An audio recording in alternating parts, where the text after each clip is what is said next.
Okay, greetings. Rich here again once more. This is a video I was thinking of doing, actually two videos, but it intersects in Romans 12:1 and 2. One, I was going to look at sanctification and nonconformity and the idea of living, being Christian, and doing it, the attitudes that you have pretty much. So we have the intersection here of Romans 12:1 and 2. Therefore, my brothers and sisters, in the view of God's mercy, I offer your bodies a living sacrifice, only pleasing to God, that which is your true and proper worship. Do not conform yourself to the pattern of this world, but be transformed by the renewing of your mind. Then you'll be able to test and approve what's God's will, His good, pleasing, and perfect will. So the concept I was looking at here, and this is the part brings together, is the idea of sanctification. I had called it the sanctification of nonconformity, which I remember once I made mention of, and it got kind of a snicker like, what, you're joking? No, I am not joking here, and I'm going to go into why. For one thing, typically you have the typical religious or the Christian experience you have like this here. People think Christianity. Like conform. We are being conformed to the image and likeness of Christ. Okay.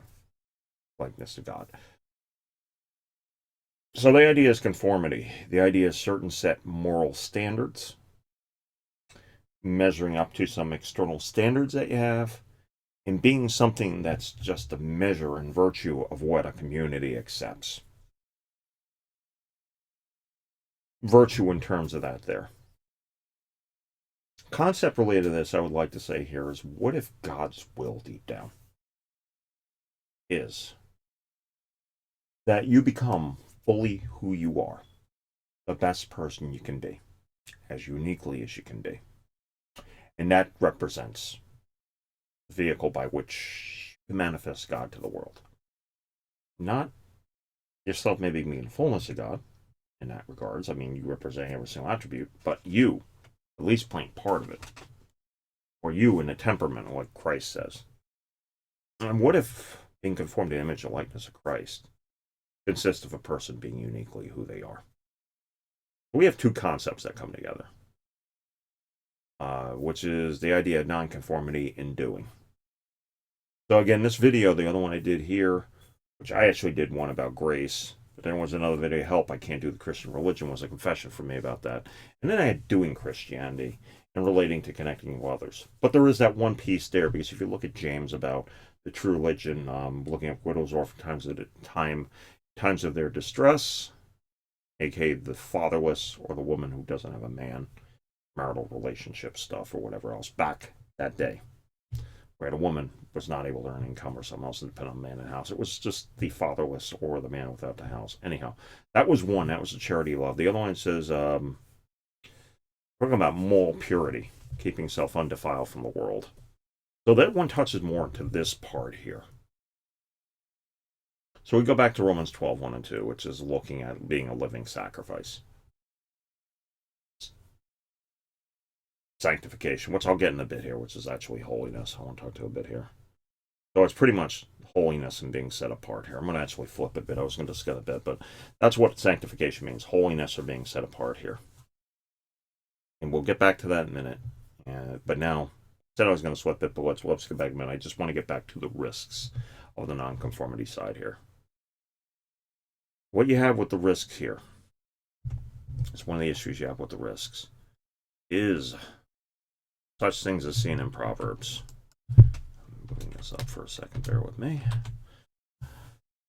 Proverbs, there is a way that seems right, but in the end it leads to death. That seems right to a man or leads to death. Case of the prodigal son going off here.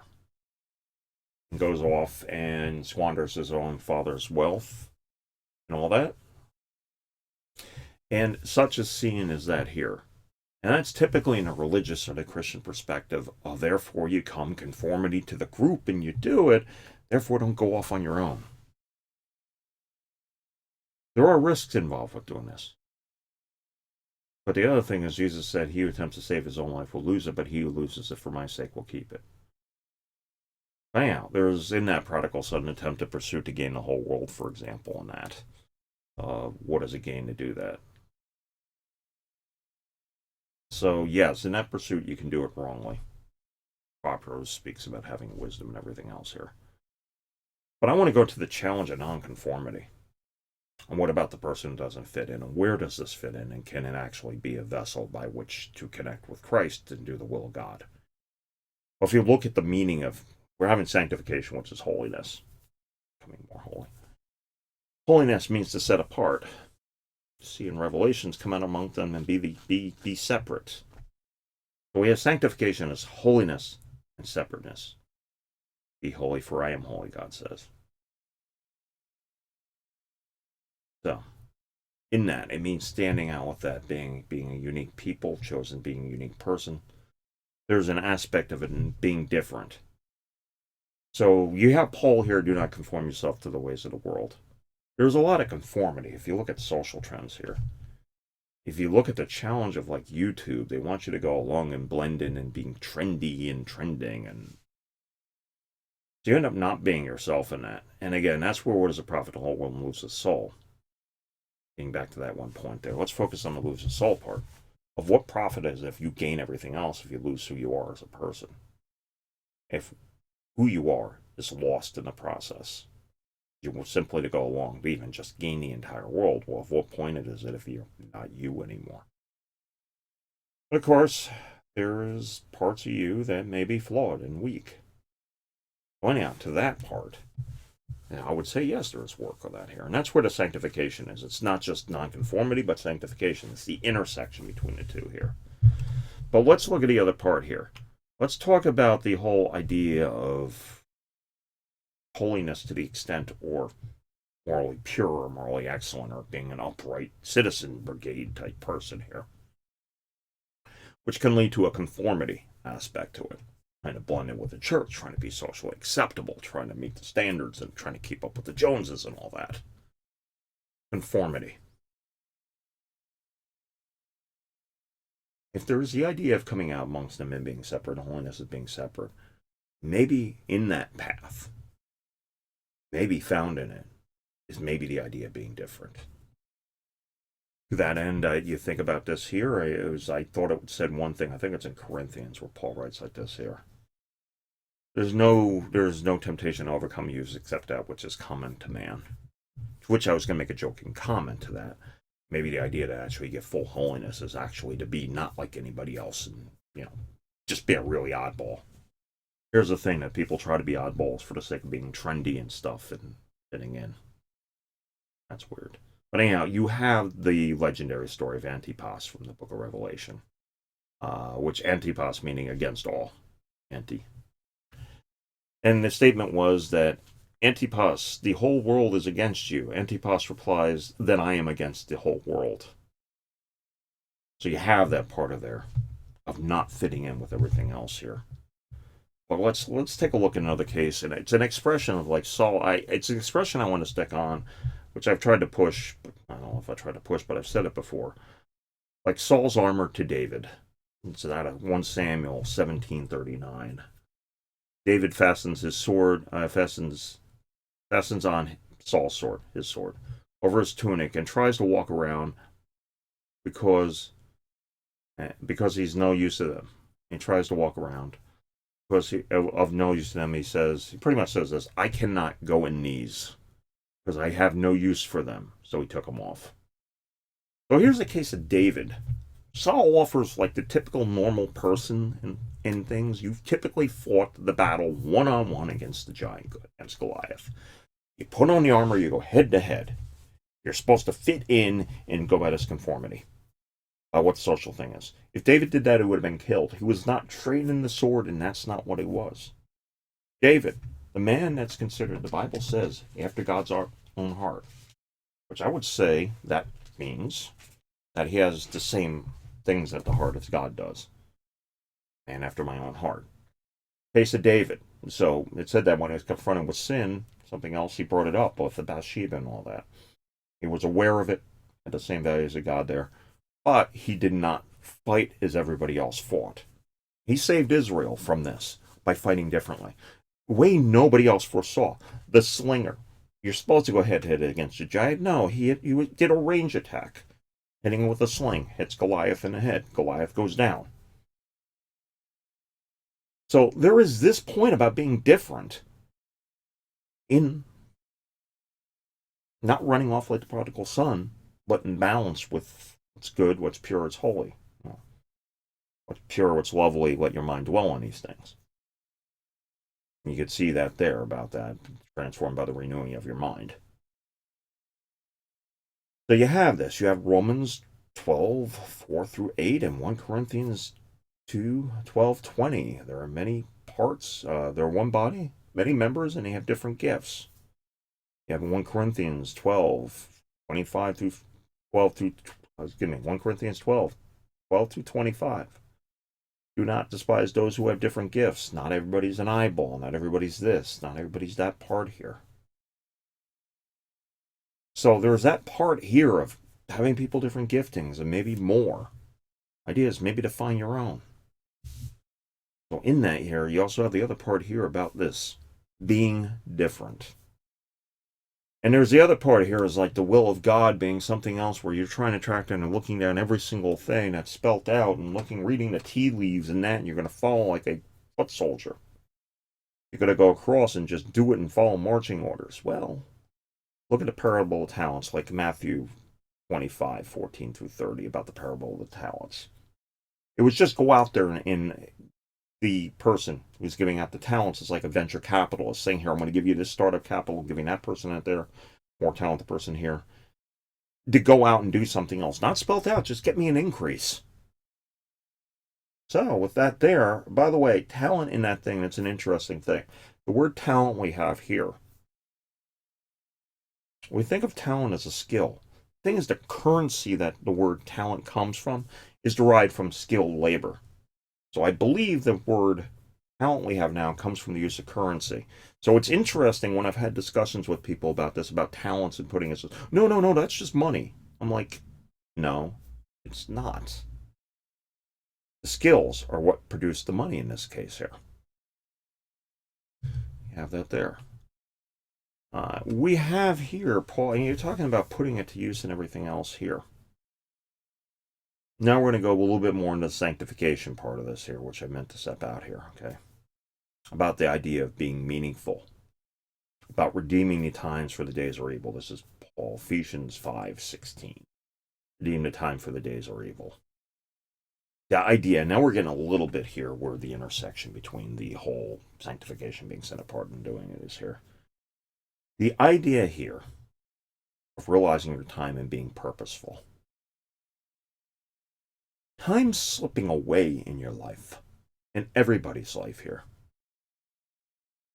Paul says, in like Philippians, he actually does this here, mentions in Philippians 2:17, you also have in 2 Timothy 2:6.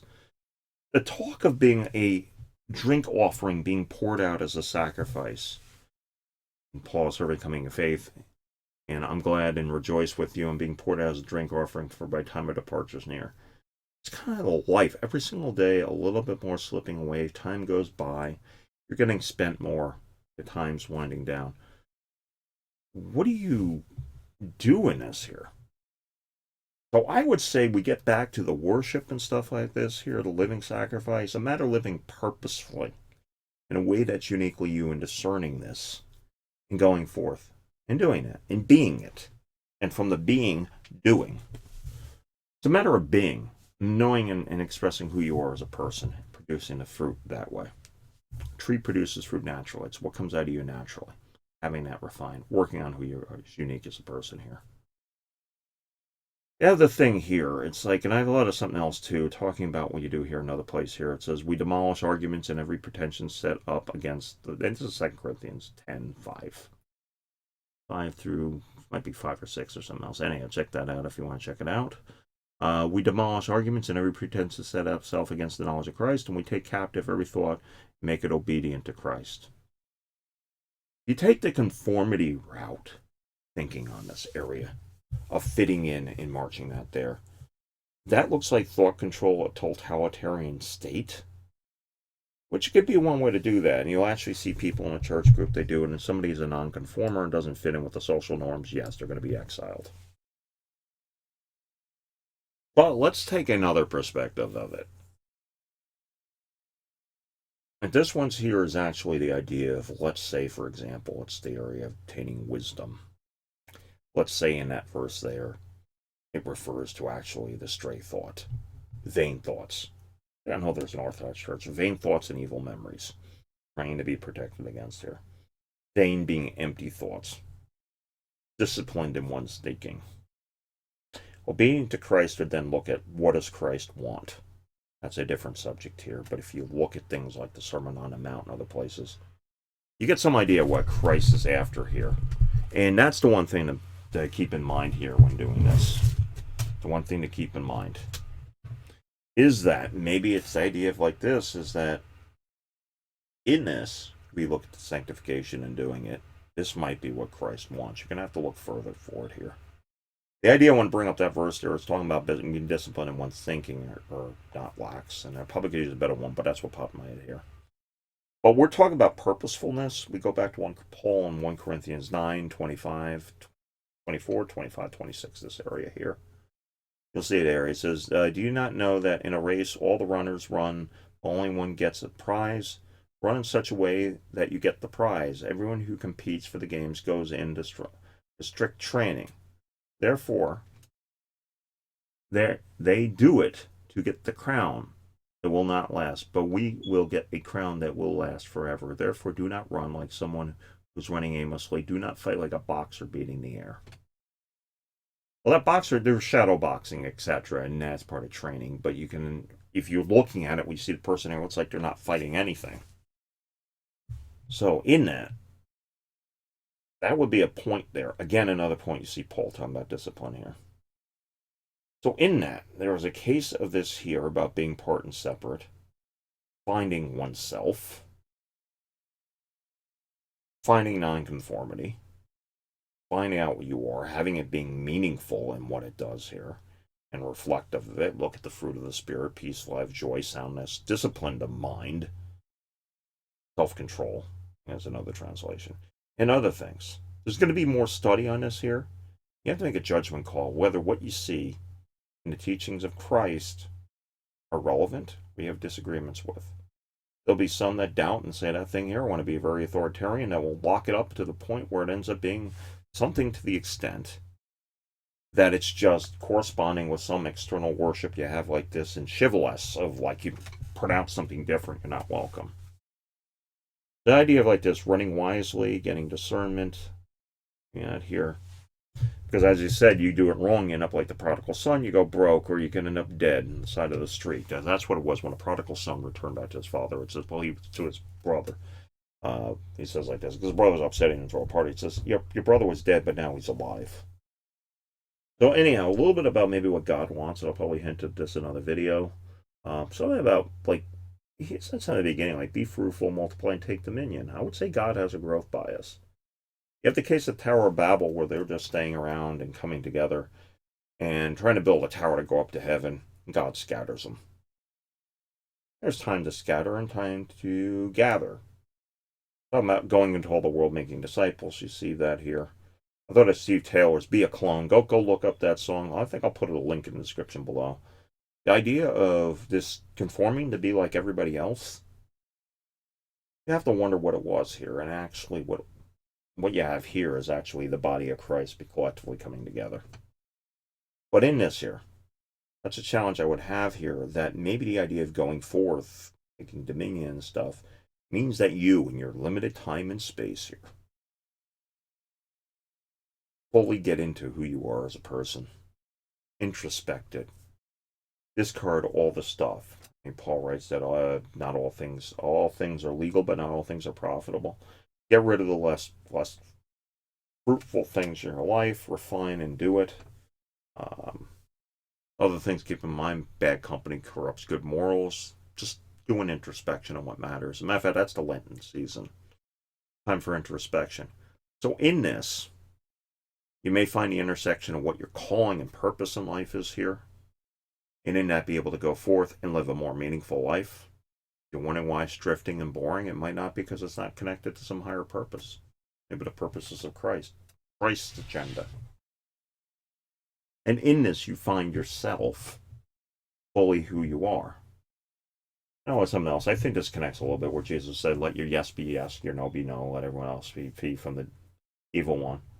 There was also the other one about the person asking about the people who all of a sudden said yes earlier and then drift off, as opposed to the other one said no and then went on later on and said yes at the end. So being true, being genuine, being different. You will be different if you actually respond according to where you are. The thing that kills people, the loss of essence of who they are, is when they're actually bludgeoned by totalitarian state. I mean, I'm thinking of Book of Revelations about the mark of the beast. He had to take a mark of the fearless leader to show loyalty to that there. And that was done there. I believe that was the other thing too with the Christians and offering sense to the emperor. You can go look it up better, and they just wouldn't because it was considered an abomination here. And just some thoughts on that. I probably needs to be fleshed out more. I probably could have done a better job. But this is about it.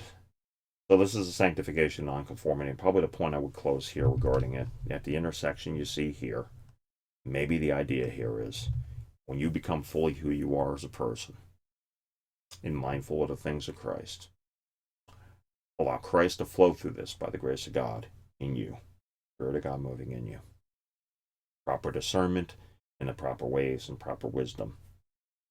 You might just, maybe just here, you truly become sanctified. And then at that point, we have the thing that follows as the glorification. And maybe people actually will see God in your own life here. They'll be able to witness it. That's another video I want to do about witnessing while seeing things. Maybe you'll do. Maybe you'll manifest the fruit of the Spirit. Maybe you'll find peace where you are. Maybe you will. And maybe it's in finding your own path. Not in a political system or something else here. Friend with the world is enmity with God. So this world system here, we're going to go across and try to be trendy. What do? You lose your soul in the process, who you are, the essence of who you are. And I speak of it in a general practical sense here. I know some will say, and that means going to hell. Maybe. Well, let's look at the practical side of it here. Anyhow, I spoke enough here on this. This is actually one of my longer things. I'm going to upload this video now. And I have off tomorrow, so I'm going to do whatever I'm going to do. I got to get to some other stuff. I do want to thank you for actually listening to this. Actually, if you fully got through this, I would give you kudos. Thank you. I probably should do better. I just want to get something together. I'll look to do some other stuff here. I have a bunch of other ones. I need to take some time to work on it, though. And I press on, so... Okay, good night, everybody. I do want to thank you for your time. And I'm out of here. Okay, take care. Thank you.